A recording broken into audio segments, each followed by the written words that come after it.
Greetings riders, welcome to the Howard Johnson's in Las Vegas. I'm going to do a little quick review, well, my personal views on the Harley Davidson Road Glide and just how I found it, what I think of it from the last few days touring. I've done about 2,000 miles in the 5 days. I'm not a Harley owner, so haven't had a lot of time with Harleys. My points of comparison really are the Super Tenere, the 2006 GS that I had, the Kawasaki KLR 650 2008, and the old Suzuki 1983 TS185 back in the day.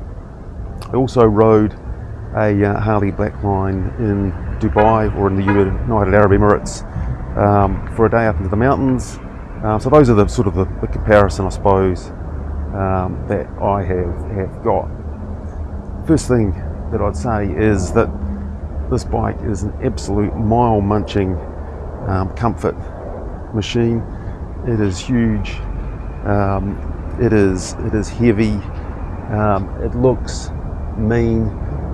The front shark nose fairing is a particular point that I think looks amazing. Great LED lights there. You can even see the Harley kind of insignia into those lights here, which is interesting.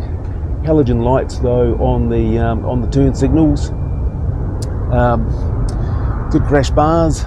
Didn't need those. I didn't lay it down at all, although it was a bit sketchy on a couple of slow moving things, because as you can imagine, this is very heavy, and at the end of the day, when you're tired, it's not unusual to get a bit sketchy there. The side stand is awesome. It's just got the right amount of lean on it. There was not a circumstance when I needed to change positions, to make sure that that you had the right level of weight on it. So that was awesome.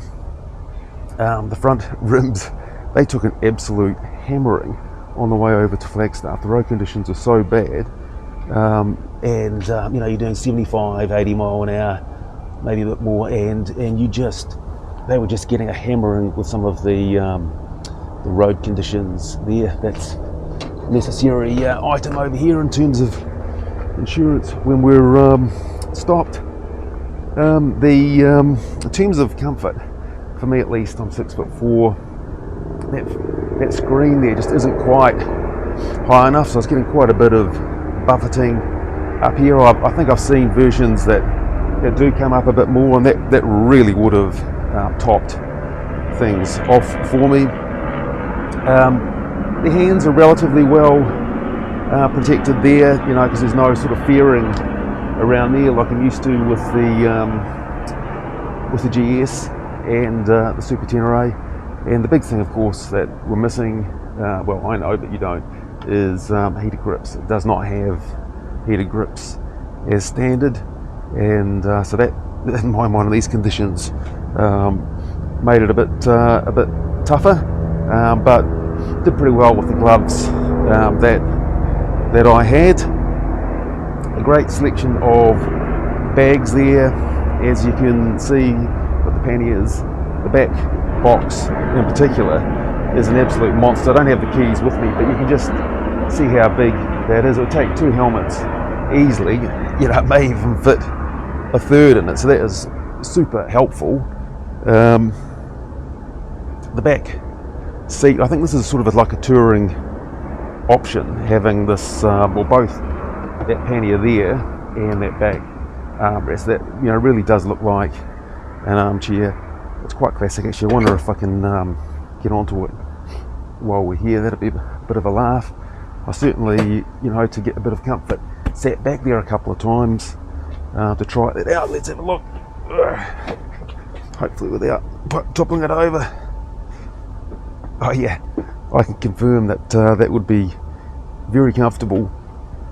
And this riding position here was good. Well, certainly the seat was amazing. I've never had a seat where you actually don't have to think about how sore your ass is, and I never once thought about how sore my butt was, apart from thinking about how sore it would be if I was on anything else. So I think that's probably about it. I've got, oh yeah, the tank and economy. So I think the tank holds about 6 gallons in total.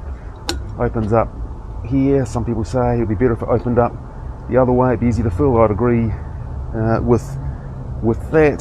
So it holds about 6 gallons, and I think has a range of about 250 miles, which is pretty jolly good, really.